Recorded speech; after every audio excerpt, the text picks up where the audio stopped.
Kenya's Gold.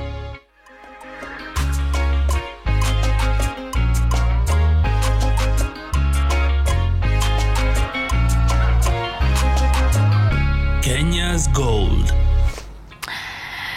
All right, now straight from the weekend and right into a brand new week. We are super excited to be back here with you because guess what? We do have a great week lined up for you. Nasi Chocha, by the way. Hi, Terer. Chips me. All right, now this will be a very interesting week because first of all, this week we will be marking World Food Day. I'll try to say it in Kiswahili. Siku ya chakula duniani, all right? And of course, we will be honoring all the farmers who are making sure that every single day we do have good food in our dining tables back at home. Also something that you need to be looking forward to. Terera did travel to Voi. Iliona? To interact with ndovu. Yes. Haukuogopa? No, for some reason. So the whole point was to learn how people who live in those communities, the communities around Voi, Savo, kwa sababu kuna wakulima pale, and every day they're interacting with over 200 elephants. Na wanakuja pale kwa shamba, wanakula mazao yako. What would you do if you found an elephant in your farm? Natumia mfano moja. Nadhani kule na kutoka si mbali sana na sehemu inaitwa Narok, Kilgoris, utagundua kwamba kuna ndovu kuja. Kija wale ni hasira kwa sababu wanapambania kwa kula. Sasa utapata kuna vita ambavyo vinatoka baina ya Yeah, me I have a feeling that you'd tell the ndovu salia na Mwenyezi Mungu tutachimiza ndoto. You know the way you're so calm and put together. Well, so in case you're wondering, you as a farmer, what are you supposed to do in case wild animals, especially elephants, come to your farm? We will be giving you solutions to that this Friday all the way from Savo. So be sure to look forward to that very incredible episode. A very good evening, viewers. Very many thanks for making time to join us from whichever part of the country or the world that you are watching us from. And like I told you earlier, a great week awaits you. My name is Violeta Ngina, or the International Mkulima. Asante sana mtazamaji kwa kukubali kujiunga na sisi. Ndio siku mpya, wiki mpya, na tunasamzuka upya kuhusiana na makala mbalimbali ambayo tumekuandalia. Kwenye kiombo chako utaona kina meremeta metu kutokana na pilipili ambayo tutakuandalia siku ya leo. Makala ambayo tutakuletea kutoka kaunti ya Uasin Gishu. Na mara nyingi utasikiliza mtu nitilie pilipili kwenye tuseme githeri, mtu anataka kula githeri. Yeah. Lakini nataka kutumia lugha ya Kiswahili kwa githeri. Githeri is what? Naitwa pure. Oh. Lakini nice. Sasa ukitaka kula pure wakati ule unamwambia mtu unijalie nitilie pilipili, sasa inakuwa raha sana kwako, usije ukasokotwa na kukorobotwa na tumbo bila wasiwasi. Karibu sana. Jina langu ni Emmanuel Terer. Nakwambia Kiswahili huko, nakwambia utadhania ni shairi la mapenzi, kumbe ni kuumwa na tumbo. Do you know those people who take the chili and they bite and then they eat food? I find those people who hatuwezi mvunja roho. Like, you know, so I've never understood. Hey, like, how do you just chew a chili like that? Anyway, so yeah, like Tered said, today is all going to be about pili, and there are different varieties. Kuna wale wanasema bullet chilies, kuna wale wanasema jalapeno, but today we will be focusing on one that is called the Red Devil chili. Very hot, I believe, but I believe it does have a very strong market both locally and internationally. In case you're wondering, how do you grow these chilies? What are those practices that you need to make sure that you are adhering to in your farm? You get to learn about that and more from two farmers in our Gold feature starting now.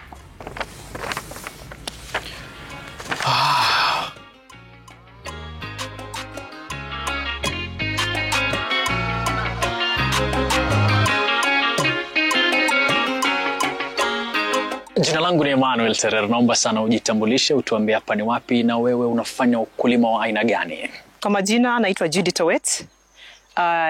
This is Uasin Gishu County and Kapseret constituency. And here we are doing farming, and we are specialized in chili. which is it's called a red demon chili, a hybrid variety. And we have done it under drip irrigation system. And they have also incorporated a mulch pepper. And it's a kind of farming that you can say it's like a future kind of farming, whereby we incorporated technology because we are also doing fertigation of our chilies. Okay.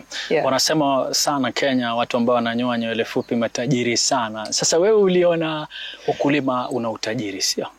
Yes, ndio. Yeah. So ukulima, like the chili farming, I started like almost like 5 years ago. I did it in Thika, a place called Kilimambago. But at that time, I was doing it under open field. And I realized that there was so many disadvantages of doing open field. So over time, I've had passion in horticulture, and I've done a number of crops. I've done capsicum, I've done cabbages, red cabbages, cucumbers, gourgets, and a number of produce. But really, for me to come to this crop, it's just been something that over time, we have seen that it's something that can has a lot of demand first. So we are also trying to get into the gap of satisfying the demand for chilies. Hadi kufikia sasa, wakati ulipoanza, safari ilikuwaje? When I started back then, it was really like just something that I copied from someone, and I just got into farming. And that time I was doing my own nursery. So after doing my nursery, I went into the farming of chili on open field. And later on, the crops were just carried away by water at the river that usually breaks its banks. And it was really a great loss. So I just felt like over time, I've learned that, like there's need for water, yes, but also to be careful about, farming near the river banks. Kuna jambo umetaja kuhusiana na hybrid, unamaanisha nini? Okay, what I mean by hybrid, it is that it's a variety that has been tested to really do well in extreme weathers. So you find that some chilies, if you could just maybe go to some agrovets and you want to buy some chili, you find some they are not really been tested for. They have not been done a lot of pre-commercial trials, and therefore it doesn't do so well with extreme weathers. Kuna karatasi ukiangalia hapa mmetumia, je, ni karatasi aina gani? The mulch paper is coming in to help us with a number of issues, like for example, surface runoff. When there's a lot of rain, it helps to keep the soil and the fertilizer in place. And also it helps us also in terms of suppressing the weeds. So we have like very minimal area that we weed, because we can see that the chili is only it's coming out from the place that we have made, we have punched the holes. So we do little on weeding, and also the mulch paper also helps us in repelling the pests, and also keeps the crop very warm, because the weather here sometimes, like even right now, it's raining a lot. So the crops really need warmth to grow. So that is basically how the mulch paper comes in. Ule utaratibu wa kutoboa mashimo ambayo umeyazungumzia unafuatwa namna gani? The process of laying down the mulch paper, we make the beds first. We make raised beds, and then we lay the mulch paper just on top of the bed, and then from there we punch neat holes, like almost like 60 centimeters apart, and then the neat holes. From there we make the hole now for planting the chili. Okay. Yes. Wakati unazungumza hiyo, pia kuna mtu anakusikiliza angependa sana kujua mbegu ulizitoa wapi na ndio ikuwe certified nafaa kwenda wapi? Okay, for this particular crop, now because of the mistakes that have happened before in the past, for this particular crop we decided to go for a propagator. So we got the seeds from an agrovet, and we took it to a propagator in Naivasha, who was able to do for us propagation in 35 days. So they usually charge like per tree.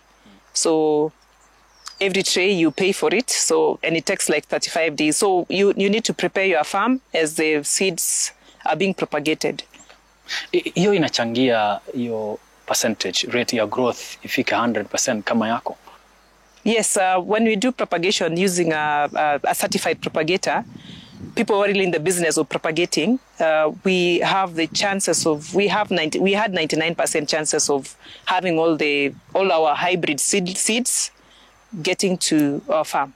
Okay. So we lost almost no seeds. We got 99%. Wakati tumepanda, tunasubiri muda gani ndio tuanze sasa kuona matumaini ya kumea kwa mmea wetu, na pia unieleze hadi tupate maua, ile kuchunga tunachunga namna gani? Okay, so for chili it takes basically between 90 to 100 days, and it would take like around 2 months to start flowering. Like right now it's around we are 80 days old today, so that is basically like around 2.5 months. So we are now at flowering stage. So from the time we did transplanting to here, we are now at 80 days. Okay. Yeah. Wakati mlikuwa mnafanya transfer, nafaa kuwa careful namna gani ndio nifikishe vizuri katika shamba? Okay, so during the transportation from our propagator in Naivasha, we are putting the trays, like we are carefully packing the trays together.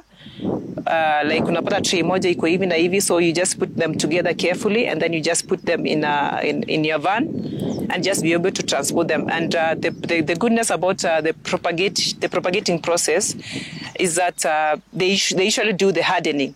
Like some days to the time when you're going to pick them, they do the hardening, so that it can help you in terms of transportation, and also it can help you, but the moment it gets to the open field, because usually propagation is done in a nursery, it's an enclosed place. So here, when the crop is here, we are able to get the crop to be ready for the open field. Okay. Yote ambayo umeyafanya ni kwa raha hadi umepata 99%. Je, umekutwa na magonjwa, na kama umekutwa na magonjwa katika shamba lako ulikabili namna gani? Okay, yeah, like we have had, especially during this cold season, we have had a kind of disease called powdery mildew, but it was we were able to arrest it at very early stages, and we were able to spray the right the right fungicides, and we were able also to improve our spraying rate. Usually make spraying like once a week, but right now, because of the cold season, we are doing it twice a week. So, but you've not really been affected that much because we do a lot of scouting. Yeah, like we are here at the farm almost like even 2 to 3 times a week in the farm to be able to check. Apart from the workers who are here daily, we are here like almost 2 to 3 times a week, scouting and just checking the crop to see how it's doing and if it is having any diseases and pests. The process of scouting inahitaji utaalamu fulani. Huwa mnafanya namna gani nyinyi katika shamba lenu tofauti na wakati ulikuwa unafanya ukulima mwingine? Okay, for now, like when you're scouting, you are able to check plants. You keep on just getting into sections and you're able to check the leaves of the plant. And sometimes you may be able to, you can just hit the crop to be able to see if it has the pests. If it has something like aphids, ukigonga mmea hivi, utaona aphids inaanguka, ama flies inaenda like inasonga. So you just keep on, you have to keep checking the plant. So you keep on going for sections and check it. Kwa shamba kwa mfano hoho ama capsicum ama nyanya utahitaji kitu kama sticker yenye wadudu watakuja kushikilia. Je, hapa unakwepa namna gani kwa sababu sijaona hata moja? Okay, like here we have incorporated mulch paper, as I said. The mulch paper, it repels the pests. So with that, we are able to get the pests away with that, and also we are also using our spray routine also keeps the pests and diseases away. Okay. Mauzo unatarajia yawe namna gani siku zinazokuja?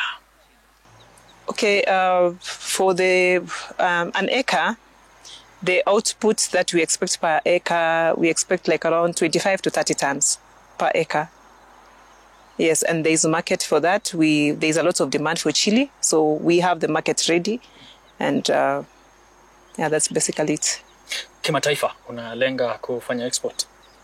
So the plans, like future plans, would be to in the future to do aggregation of chili farmers across this region, and to be able to get the chili to the Middle East and also to China, because like even in China right now, there are so many pharmaceutical companies who are looking into getting chili products to use them in the production of the pharmaceutical products, like even the drugs, like for inflammation and more and more.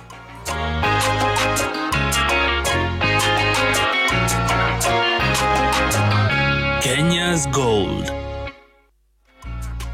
Nam, bila shaka ni dakika 12 baada ya saa 12 Afrika Mashariki. Makala ambayo tumekuletea kutoka kaunti ya Uasin Gishu, eneo bunge la Kapseret. Bila shaka amezungumza yule binti akitaja kwamba yeye anaangalia nafasi ya kimataifa ikiwa nafasi iliyobomba zaidi kwake, na kikubwa ambacho kimenifurahisha sana kwake ni kwamba anasema kuna soko pana la taifa la Kenya. That's your home. That's why you're so happy. Eh? Yemune. Hey, there I don't know the answer to that. Sasa si unikufunze. Yemune. Acha mage. Bye bye motinya. Stop now. You're showing off. All right, there you go. So much to learn from our Red Devil Chili farmer of the day, all the way from Terer's home. Na umesikia mwenyewe akisema kuna soko kweli for this crop. And remember, chilies do fall under the category of crops that we call the high value crops, meaning these are the kind of crops that give you more revenue in your piece of land as compared to other staple crops such as maize. Other examples include grapes, mushrooms. Those are some of the things that we do call high value crops. Now with that, it's time for us to take our first short commercial break, but do not go anywhere, because when we come back, we will be joined by an expert who will be shedding more light on the do's and don'ts. Kama unataka kuingia katika sekta ya kukuza pilipili, you want to know how to crack the market, we do have an expert that will be shedding more light on that. But of course, before we take our break, we do have to tease our farm joke question of the day. Na nataka tumalizie ni deni ya last week. Nataka tumalizane nayo. I have fresh ones, lakini lazima ni clean backlog ya last week. Na swali ni your accent inakana mlage. Which one? Oh yeah, don't worry. Why is letter A like a flower? So simple. Why is letter A like a flower? Okay. Right, we will be cracking the answer to my farm joke later on in the program. But now we take a break. We come back with more when it comes to chili farming in Kenya.